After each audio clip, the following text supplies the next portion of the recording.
అంటే యాదాద్రి ట్రస్ట్ బోర్డుపై high court break. GO number 392పై న్యాయస్థానం ప్రశ్నలు, ప్రభుత్వం సహా చైర్మన్ సభ్యులకు నోటీసులు. ట్రస్ట్ బోర్డులో ప్రజాప్రతినిధుల నియామకం రాజ్యాంగ స్ఫూర్తికి విరుద్ధమన్న పిటిషన్ల వాదన. పూర్తి వివరాలతో కౌంటర్ దాఖలు చేయాలని ఆదేశం. యాదాద్రి పాలనపై కీలక మలుపు. హైకోర్టు విచారణతో రాజకీయ ఆధ్యాత్మిక వర్గాల ఉత్కంఠ, తుది తీర్పు పైన అందరి దృష్టి. ట్రస్ట్ బోర్డుపై హైకోర్టు బ్రేక్ వేసిందంట. వస్తుందా రాదా ఇది మొత్తమే? తెలంగాణ ప్రభుత్వం ఎంతో ప్రతిష్టాత్మకంగా ఏర్పాటు చేసిన యాదాద్రి శ్రీ లక్ష్మీ నరసింహస్వామి దేవస్థానం ట్రస్ట్ బోర్డు ఇప్పుడు న్యాయస్థానం ముందుకు చేరింది. ప్రభుత్వం జారీ చేసిన జీవో నెంబర్ 392పై తెలంగాణ హైకోర్టు స్పందించడంతో ట్రస్ట్ బోర్డు చుట్టూ నెలకొన్న వివాదం మరింత వేడెక్కింది. ప్రభుత్వం ట్రస్ట్ బోర్డు చైర్మన్ సభ్యులు సహా సంబంధిత అధికారులందరికీ నోటీసులు జారీ చేయడం ఈ వ్యవహారానికి కొత్త మలుపు తీసుకొచ్చింది.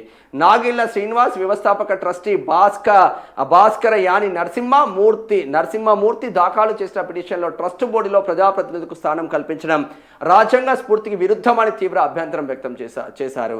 దేవాలయాల పరిపాలన రాజకీయాలకు అతీతంగా ఉండాలనే రాజ్యాంగ ఉద్దేశాన్ని ప్రభుత్వం విస్మరించిందని కోర్టు దృష్టికి తీసుకెళ్లారు.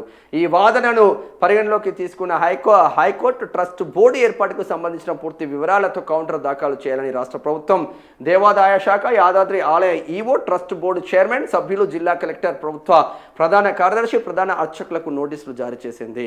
ప్రభుత్వ నిర్ణయానికి high court stop and explain. Yadadri trust board ఏర్పాటుపై నేరుగా హైకోర్టు జోక్యం చేసుకోవడం ఇప్పుడు రాష్ట్ర రాజకీయాల్లోనూ ఆధ్యాత్మిక వర్గాల్లోనూ చర్చనీయాంశంగా మారింది. ప్రభుత్వం తీసుకున్న నిర్ణయం చట్టబద్ధమేనని, ట్రస్ట్ బోర్డు కూర్పు రాజ్యాంగ నిబంధనలకు అనుగుణమేనా అనే ప్రశ్నలకు సమాధానం చెప్పాల్సిన పరిస్థితి ఏర్పడింది. తీర్పుపైనే అందరి దృష్టి.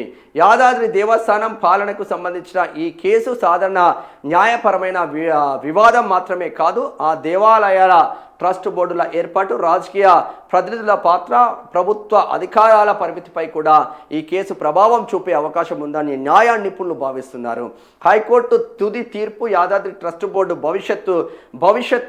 భవిష్యత్తుతో పాటు రాష్ట్రంలో ఇతర దేవాలయాల ట్రస్ట్ బోర్డుల ఏర్పాటుపై మార్గదర్శకంగా నిలిచే అవకాశాలు మరి వాస్తవమే.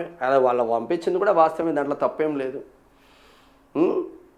దేవస్థానంలో దేవుడి పైన కృప ఉండి దేవునికి సేవ చేసుకోవాలన్న కాన్సెప్ట్ ఉంది. ఆధ్యాత్మిక భావజాలాలు ఉన్న వాళ్ళను ట్రస్ట్ బోర్డులో కానీ చైర్మన్లు కానీ బోర్డు సభ్యులుగా నియమించాలి. మనం ఏం చేస్తున్నాం? రాజకీయంగా దీన్ని పెట్టుకొని రాజకీయంగా ఎదుగుదల కోసం మనం వెనకాల బ్యాక్గ్రౌండ్లో ఏమేమి నడిపించుకొని మనం ఇస్తున్నాం. తెలంగాణను వ్యతిరేకించిన చిరంజీవి సతీమణికి ట్రస్ట్ బోర్డులో మెంబర్. ఎంఎస్ఎన్ కంపెనీ అని ఉంటుంది.